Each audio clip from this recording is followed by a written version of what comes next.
Hello there. I hope you're enjoying the Red Show and that as you're enjoying some of the performances, you're getting a chance to head over to the website for AIDS Action Baltimore. Take some time to look at the great work that they do and recognize that as a nonprofit, they need all the financial support they can get.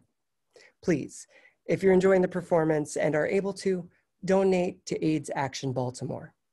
Any contribution can help keep this important organization running and helping the community in the fight against HIV. Thank you. Now, we have a very special guest joining us for a brief chat about the future of HIV/AIDS treatment and prevention. This man has not only shaped the way the HIV epidemic was confronted in the United States, but all over the world. We are very thankful that he was kind enough and able to carve out some time to speak with us about this important topic during a time in which he has been so very busy. Doctor, could you please introduce yourself to our viewers? My name is Dr. Anthony S. Fauci, and I'm the director of the National Institute of Allergy and Infectious Diseases at the National Institutes of Health. Well, thank you, Dr. Fauci, for joining us today. It's an honor to be speaking with you. Thank you. In the show today, we've talked about the history of HIV, the HIV pandemic, how it's called GRID, the discovery of the virus, and some of the treatments which have gotten better over the years. Can you, with your finger on the pulse and your eye on the future of treatment and prevention, give us an idea of how things are looking today? How's the US been doing over the past few years regarding rates of infection, things like that?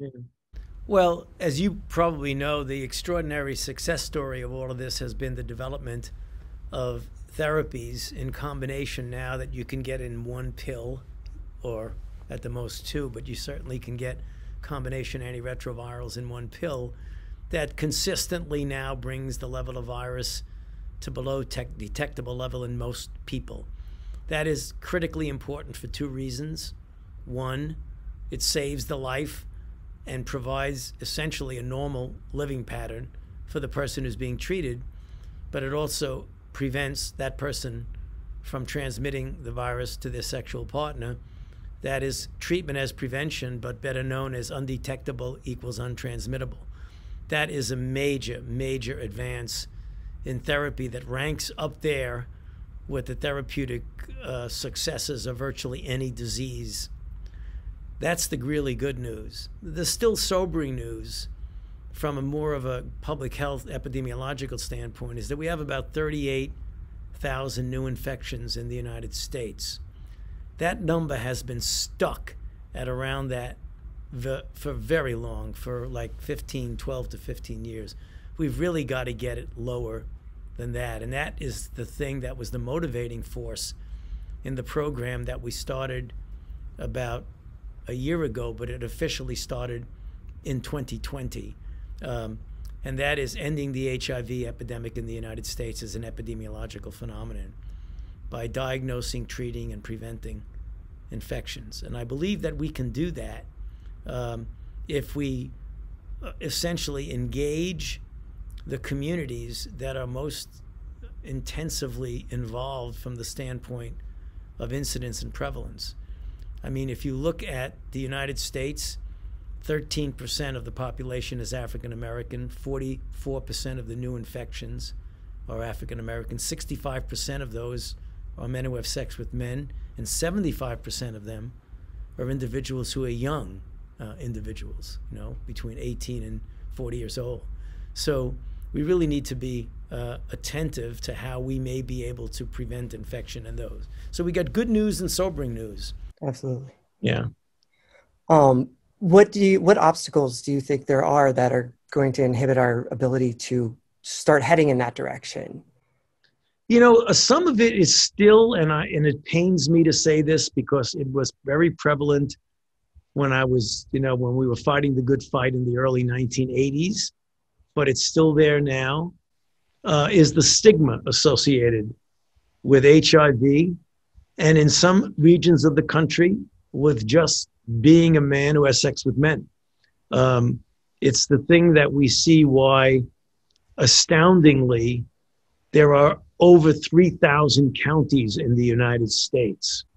And 48 counties, plus the District of Columbia and San Juan, Puerto Rico, account for more than 50% of all of the infections in the country. That's stunning that that's the case. And if you look at the map of the country, there are 7 states in the southern part of the nation where many of the infections are predominantly in the rural areas of the state. So that in Mississippi, instead of in Jackson, Mississippi, it's out in the rural area. And that's where you find the most stigma and the most difficulty in African-American gay men predominantly, but not just African-American, even white and Hispanic men who have sex with men, of getting the kind of counseling that gets them to understand things like PrEP.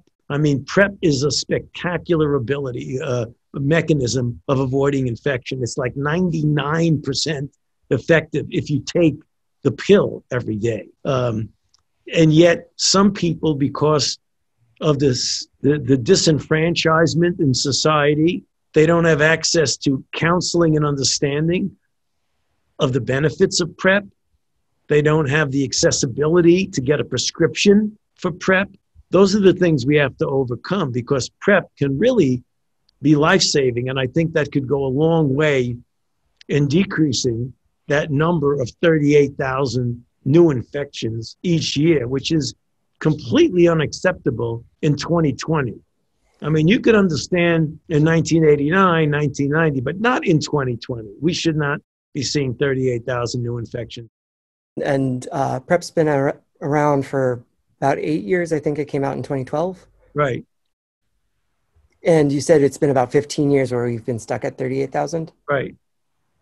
With those kinds of numbers. Absolutely. You know, we can do it. I mean, it's not outside of our grasp to be able to do it. That's the frustrating thing about it, Gary, that you'd like to see if you don't have the tool. You know, I often refer people about why I encourage people to make use of the tools we have. You know, I started taking care of persons with HIV before we knew it was HIV in the summer and the fall of 1981. Okay, so that's 39 years that I've been doing this. And back then, we didn't have any tools. We had nothing. We had Band-Aids for hemorrhages is what we had. We had some treatment for opportunistic infections, some, not as good as we have now, but we didn't have any of the things we did now. The fact that we have the tools now and we're not maximally utilizing them is very disturbing and in fact painful, because you know you can do it. You know you have the tools to do it. We've just got to do it. We've got to implement. You know, all of a sudden, implementation science becomes as important as, you know, the discovery science is to implement what you've already discovered. Now, you are somebody who has a very good ability to look at things on a global scale as well, and recognize that a pandemic means the entire world. Is there any place in the world that is getting it right? You know, I think to some respects we're getting it right for the reasons that I mentioned, but we still have a ways to go. I don't think there is any country that has got it perfect the way we think we should have it, where they are essentially ending the epidemic, no infections perinatally, decrease the deaths dramatically because you get infected people on therapy, and diagnosing and preventing infections like we have never done before. We can do it. I mean, that's the thing. And that's the reason why we have that program, Ending the Epidemic as We Know It. We can do it. I mean, if again, you have to compare it to a time when you didn't have the tools. You could say, hey, you know, I'd like to end this damn thing, but I don't have the tools to do it. Now we have the tools to do it. So we can end it. We can end it in the United States, and we can end it in other countries. So I've heard you speak before, and I think during that, you actually said that a vaccine would be the nail in the coffin when it comes to this whole. Right. Today we're not talking about COVID. However, do you think that some of the race for a vaccine for COVID has educated us in ways that we might be able to apply to looking for a vaccine for HIV? You know, Gary, I'd like to say yes, but the answer is no. Sorry. Darn it. The answer is no, is because, you know, one of the obstacles about a vaccine for HIV is that for reasons that are very complicated and many of which we don't even fully understand, the body does not make an adequate immune response against HIV. It just doesn't. We know that because when even people get infected, they don't get a broadly neutralizing antibody until the virus has been replicating in them for about 2 years of constant virus replication. By that time, even though they have broadly neutralizing antibody, it isn't broadly neutralizing against the virus that's in their body. So the body has already shown us that it has really a tough time to making good protective responses against HIV. If you look at any other infection, even the infections in which there's a considerable degree of morbidity and mortality, smallpox, measles, polio, ultimately, most of the people who get infected with those viruses recover. They clear the virus from the body and they're protected from subsequent exposure. So the body has already done what we call a proof of concept. It's proven to us that it is capable of handling that virus. And so when you want to make a vaccine against measles, polio, smallpox, you know you can do it because the body has already done it. Not with HIV. And with COVID-19, we know people recover from SARS-CoV-2. Most of the people do recover. So we know the body is capable of making an immune response. So that's why I can look you in the eye and say, I will almost guarantee you, I can't tell you how effective it will be, but I will almost guarantee you that we will have a vaccine against SARS-CoV-2 before we have a vaccine against HIV for the reasons that I just mentioned. I didn't know if any of the like RNA vaccines and things like that that we were like forcing ourselves to try might have had any hope, but thank you for dashing my hope, sir. No. Actually, let me undash it for a moment, Gary. I'll undash it.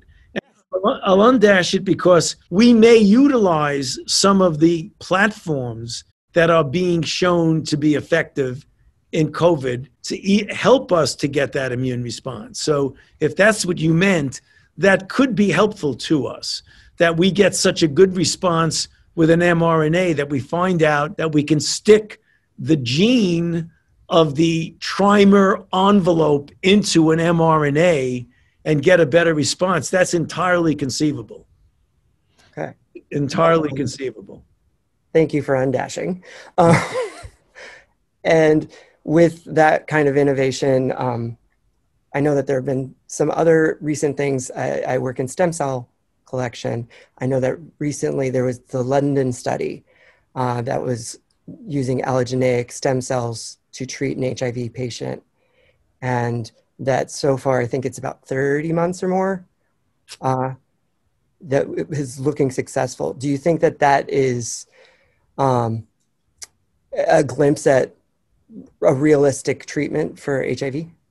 Well, if you're trying to cure someone, a realistic treatment is what we already have. 1 pill a day, boom, and you're good.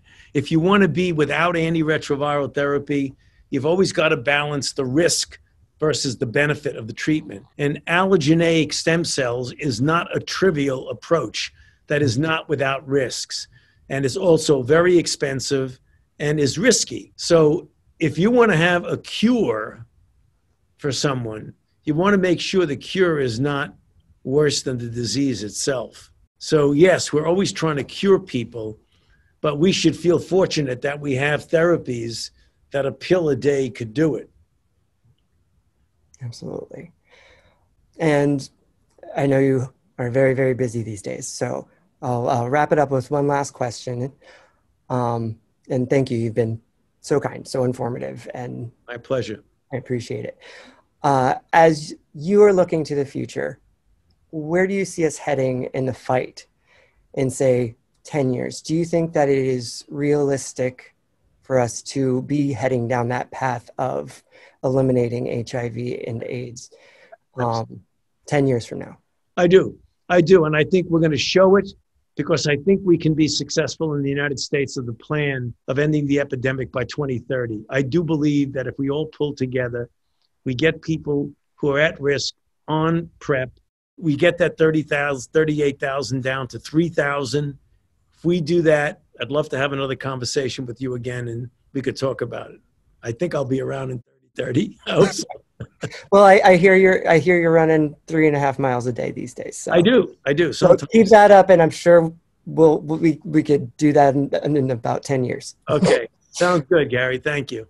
Thank you.